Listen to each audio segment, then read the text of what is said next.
អង្គការសុខភាពពិភពលោកព្រមានអំពីទឹកសរោមក្អកពីឥណ្ឌាដែលមានជាតិពុល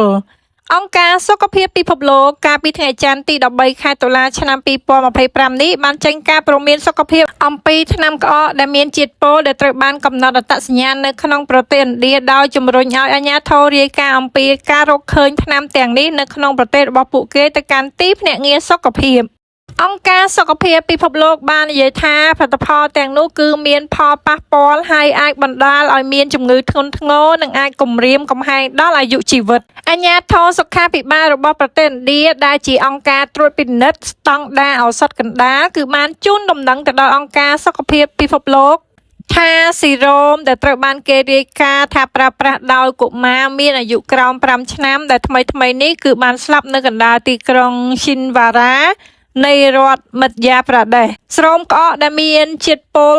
ដែលថលិនឡៃខូលនៅក្នុងបរិមាណជិត500ដងដែលធ្វើឲ្យប៉ះពាល់ទៅដល់សុខភាព CDSCO បាននិយាយថាគ្មានថ្នាំពុលណាមួយត្រូវបាននាំចេញពីប្រទេសឥណ្ឌាហើយមិនមានភស្តុតាងនៃការនាំចេញខុសច្បាប់នោះទេចំណែកឯរដ្ឋបាលចំណីអាហារនិងឱសថអាមេរិកបានបញ្ជាក់កាលពីថ្ងៃសុក្រនេះថាស្រោមក្អកពុលទាំងនោះគឺមិនត្រូវបានអនុញ្ញាតឲ្យដឹកជញ្ជូនទៅសហរដ្ឋអាមេរិកនោះទេ